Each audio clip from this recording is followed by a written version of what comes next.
Okay, so let's continue on now, and we're just going to talk a little bit about making figures and how we create those figures in Excel and what's important on a figure. So, as we said earlier, figures are important when trends are important, when you want to look at the data across a range of values to look for trends. There are different kinds of figures for different types of data. Depending upon what you want to show. We're not going to get into all the different types, but we will in class. But they all have a few things in common, and that's what I want to hit today. The first thing, similar to a table, you have to have a caption, but this time the caption goes on the bottom. And so, same as before, you've got a caption. It should be complete. It should tell you, you should be able to look at a figure and have a really good idea of what they're trying to show with this figure. Again, they're all labeled and numbered sequentially, and it goes at the bottom, not at the top. All right, all axes are labeled. This is hugely important. It's one of the things that I notice that students miss points on a lot. They have to be labeled, and they have to be labeled with the proper units. So if you look here, both the x-axis, remember this is the x and this is the y, and both are labeled. X-axis is temperature and y-axis is germination success, and you see they both have the units, degrees Celsius and percent. Excuse me. They also, of course, have to have tick marks showing actual values on each axis. Your figures need to have error bars when necessary. And again, this is something that we'll talk about. When do you need error bars? When do you not need error bars? What are error bars? That's going to come later in this video. But you see, you've got error bars here. So basically, if you're graphing a measure of central tendency, like the mean, you also need to let people know how much the data are spread around that mean. And that's what the error bars are going to tell us. You see in this figure, the bars are +1 standard error. And that's what we're going to work with. Now usually we do plus or minus. So you'll also see an error bar going an equal amount in the opposite direction. But they just chose to use one of them. We'll use both. We'll use error bars in both directions. A legend is necessary if you have multiple groups that you are trying to distinguish between on this graph. So you notice that we have beans, corn, and peas, and they're colored differently, and so we have to have a legend telling us which color is which group. And the legend can kind of go wherever it looks good. There's no real rule to this, but a good rule or a good idea is what they did here is if you've got kind of this big empty space, you see here we've got kind of a big open space, that's a great place to put a legend. Okay, and we'll talk about these in more detail as we build the figures.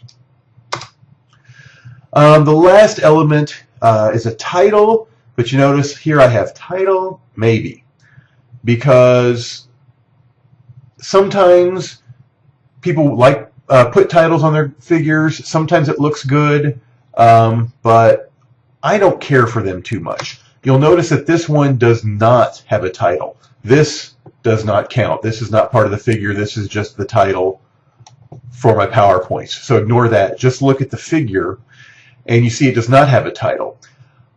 I think you don't want a title because you have a caption. They should all have a caption, and the caption will tell you what's in the figure. But you do see in some journals that they have titles up here. In my example later, I have a title, and now I'm sort of regretting it because I don't like titles. So we can talk about that in more detail later. Okay. So those are the basic components or the elements of a figure. Now I'm going to show you one way to make figures in Excel.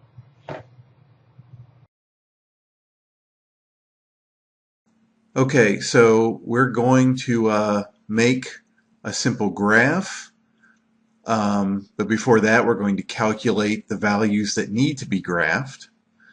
All right, so what I have here is some made-up data, and I've got lengths of 3 different species of fish, and I want to graph the mean length of each species, and I want to put error bars on, and I want to do all this in Excel. So the first thing I'm going to do is I'm going to label this properly. I notice that I don't have units, always units, so this is length in millimeters. And I'm going to show you a few tricks of Excel as I go along. For example, you see here that length in millimeters is too wide for the column, so I can just come up here. You see how my cursor changes? I double click, and the column is now fit automatically to the largest thing in the column. I'll show you that again. If I shrink this, you see largemouth bass, western mosquito fish. If you click on a cell and you look up here, you can see that there's quite a bit in that cell. So if I just double click, and now it fits perfectly. Next thing I want to show you, an Excel trick. If I scroll down with the scroll wheel, you see I can see the data at the bottom, but I lose the headers. One thing I always do is I want to freeze that top row. So I can select the row just beneath the headers. I can come up here to View. I can choose Freeze Panes. And I can just choose Freeze Panes. And then as I scroll, you see that top row with the headers stays there, so I can always see the headers. Very useful. If I come here and I unfreeze, I can also just go to View, Freeze Panes, and here's a choice for Freeze Top Row, and just do it automatically. All right. So what I want to do is first calculate the mean length by species. There are many ways to do that. I'm going to show you several different ways, but I'm going to show you the quickest right now. And so what I want is I want to label a column species, and the next one is going to be mean length in millimeters. I'm going to double click. You see I put underscores for spaces. You don't have to do that. I do it for other reasons. Sometimes we use these data in other programs. You don't have to do that. So my species are going to be bluegill, largemouth bass, and western mosquito fish. I'm just going to copy those instead of typing them over. So I'm going Control-C to copy, Control-V to paste. Control-C to copy, Control-V to paste. Much quicker than going up here and using the mouse or whatever. All right. So I want the mean length of the bluegills. So I'm going to use the formula for average. Anytime you want to put a formula in Excel, you have to go precede it with an equal sign. Equals average, open parentheses, and then I can select the data that I want to take the average of. Close parentheses, return, and there's my mean length. All right. So now I can do the same thing. Equals average, open parentheses, choose largemouth bass, return. Western mosquito fish equals average, open parentheses, select the data, hit return. And there I have my mean lengths. Pretty simple. All right. Now, the other thing that I need for the graph is I need a measure of variance. How much spread there is around that mean. Mean is what we call central tendency. It's a measure of central tendency. But we need to know how much the data are spread around that mean. So the most common way to measure that is something called the standard deviation. All right. And we don't worry about the units for standard deviation. And that's a simple formula in Excel. Same thing. I'm going to start with an equals. Then I'm going to go STDEV, open parentheses. And I'm going to select the exact same range of numbers that I used for the average. So for the bluegill, it's these numbers. Hit return. Equals STDEV, open parentheses. Select the exact same numbers that I used for the mean length of largemouth bass. And equals STDEV, open parentheses. And select the data, the lengths for the western mosquito fish. Sweet. So that's how much the data are spread around the mean. This is a semi-useful number, but we want a different number.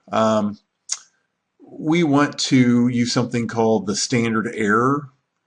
It's also called the standard error of the mean. It is a better measurement of the spread around this mean, especially for graphing. But to get the standard error, we first need to know the sample size for each group, which is always symbolized by capital letter N. We always talk about the N size. And now it's pretty easy to figure this out many different ways. I could just select all the values for bluegill. And if I look up, let me do that again. I'm going to select all the values.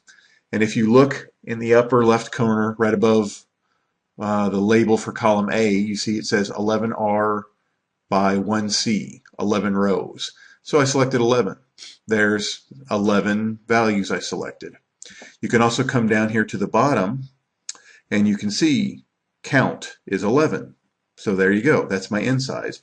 You also see the average is given down here, 85.9. And look, it's the same value we got here. Awesome. So that's another way that you can get the average.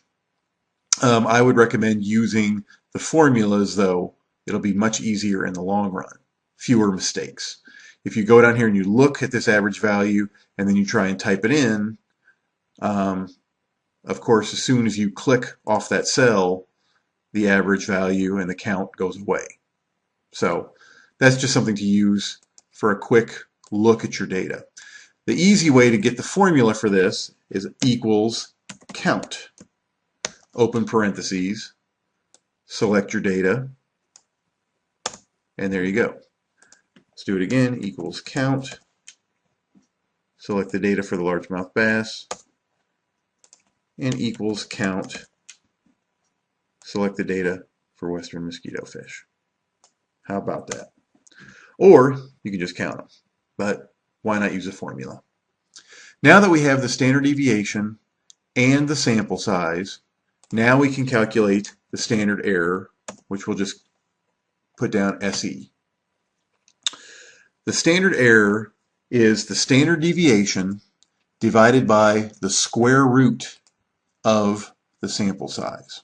All right? There's no formula for standard error in Excel. You got to do it yourself. That's why we did it this way. So I'm going to say equals, and now I'm going to select the cell that has standard deviation in it. I'm going to use a slash for divide by. Now I'm going to use the formula for square root, which is SQRT, open parentheses, and it wants to know the square root of what number. Well, I'm going to select the cell that has the sample size. Close parentheses, return, and there's the standard error. Now the beauty of doing it this way is I just can copy this formula down. So look at this formula. It says G2 divided by the square root of H2. G2 divided by the square root of H2. Now if I want to copy this down, I can do this in a number of ways. I've got this cell selected, I can go Control C, and I can highlight these two cells and go Control V. Or I can Control Z to undo that, hit Escape. I can select this cell, and I can go up to the top bar, and I can hit Copy. Then I can select these two cells, and I can go to the top bar, and I can hit Paste. That's another way. Control Z to undo that. Or the easiest way is I can grab this little block here, and I can drag it down. They all do the same thing. The last way that I just showed you is probably the easiest. Now, recall that if I look at this formula, it's G2 by H2. When I drag it down, it updates for the correct row. So this one is taking G3 divided by the square root of H3. And this one is taking G4 divided by the square root of H4. That's what Excel does. Okay, so that is how I calculate the values that I want to graph. Next, I'm going to show you how to graph these values.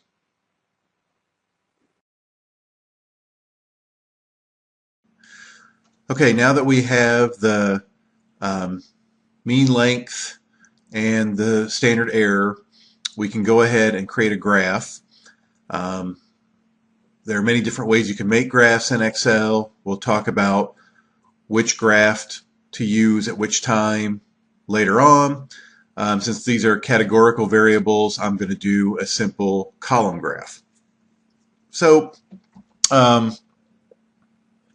again, there are many ways to do the same thing in Excel. I'm going to show you my way of doing things. I want to graph the mean length. So I'm going to go ahead and select mean length, and I'm going to go to Insert, Column, and I'm going to choose just the simplest 2D column. I'm going to drag it down here. Now, this is an older version of Excel. I will try and do a version on the latest. I'll try to update this video for the latest version of Excel here quickly. So you see a number of things. You see that we've got, it automatically puts in a title and a legend, and it graphs the mean length of each species. But you see that the bars, the columns are not labeled properly. So we need to label them with the species. And so one way to do that is to come up here to Layout, and you're going to look for not on Layout, but on Format, New, back to Layout. How about Design? There we go. I want this button called Select Data. And if I go to Select Data, you see that it's got the mean length as a series. That's what's being graphed. But you see over here, the horizontal category axis labels, it just did some generic 1, 2, 3.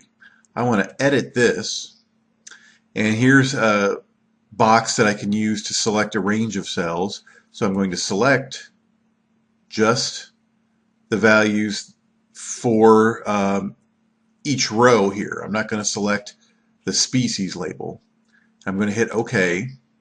And see here, now it's got the correct ones. And if I hit OK and I come back, you see that I've got bluegill, largemouth bass, western mosquito fish.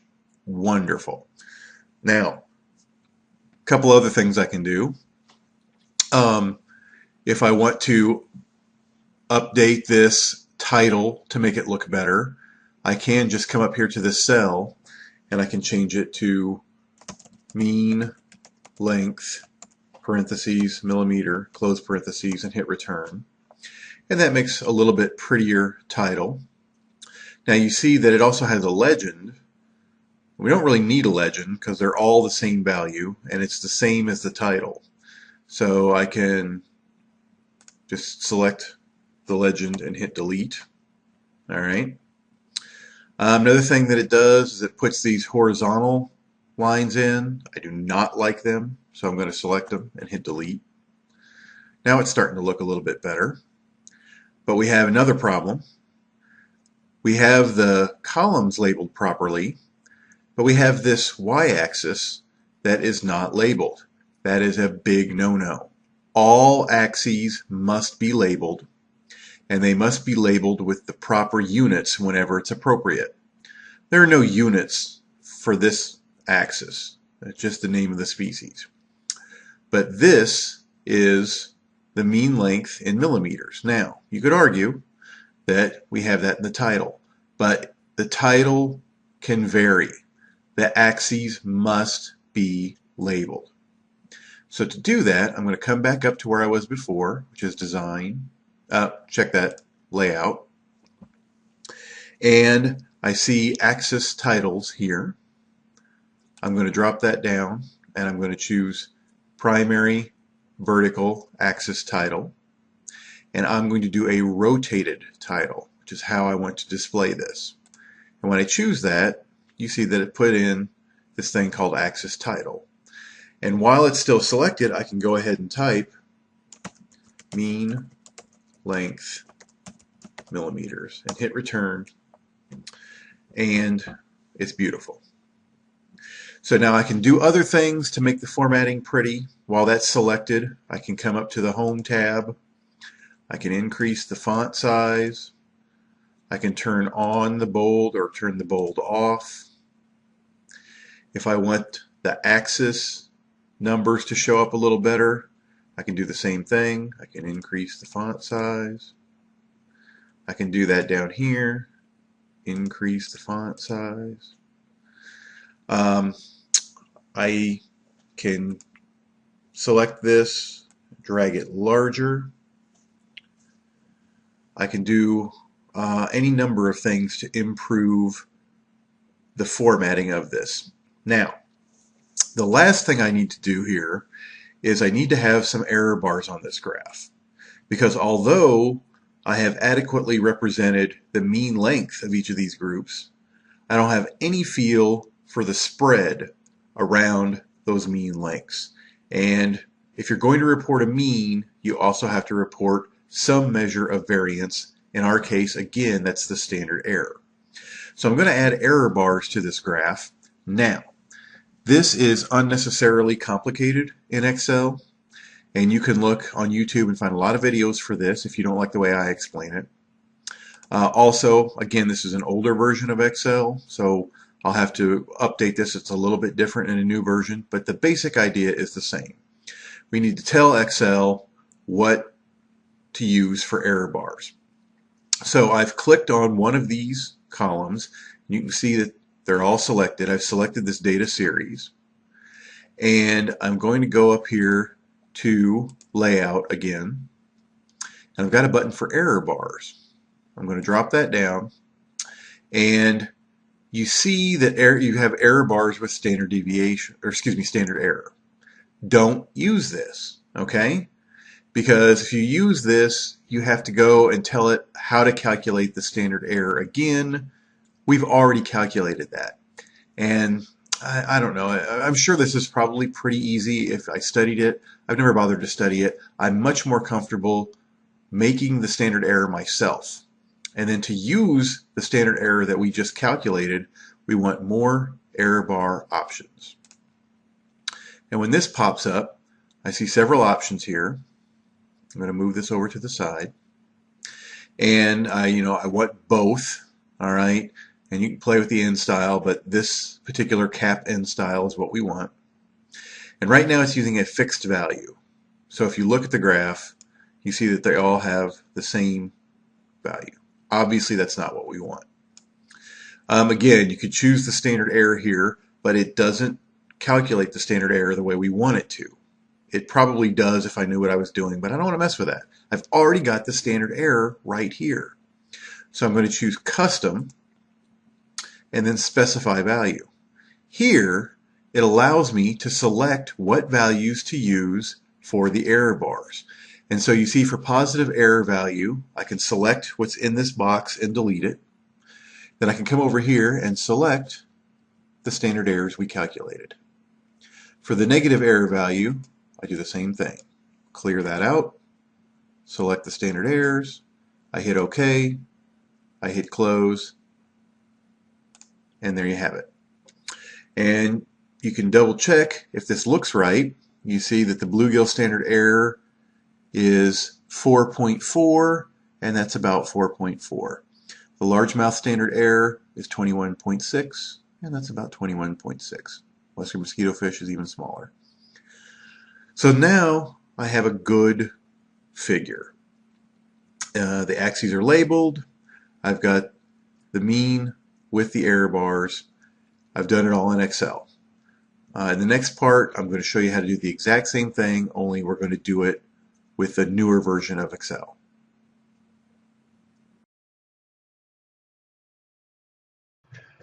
All right, so the previous example showed how to do error bars in an older version of Excel. I think that was Excel 2010.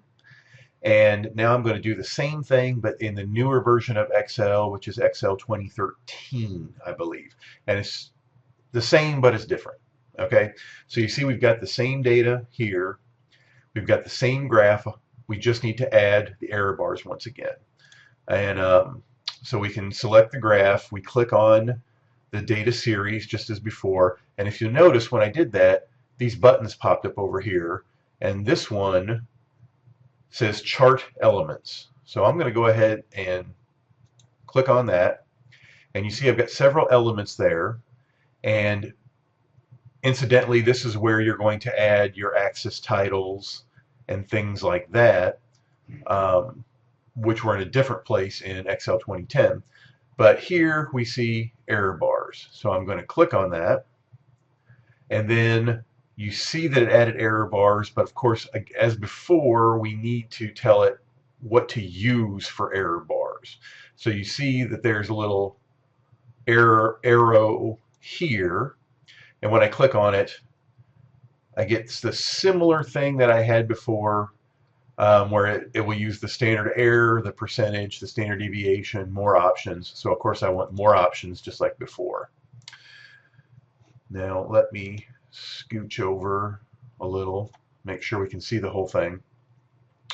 So you see that this panel popped up on the right.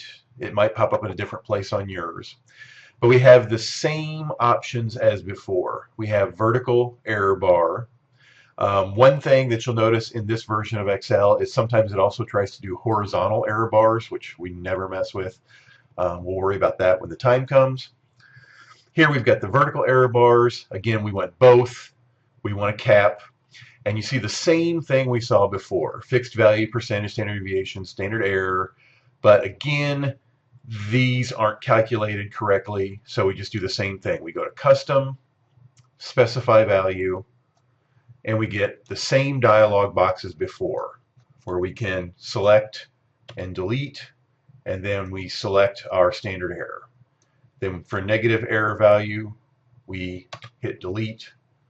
We come over here, we select the same cells, we hit OK, boom. So very similar, just different.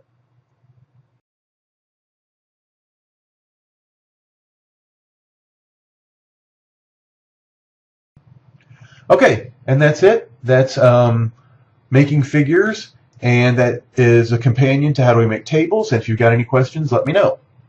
See ya.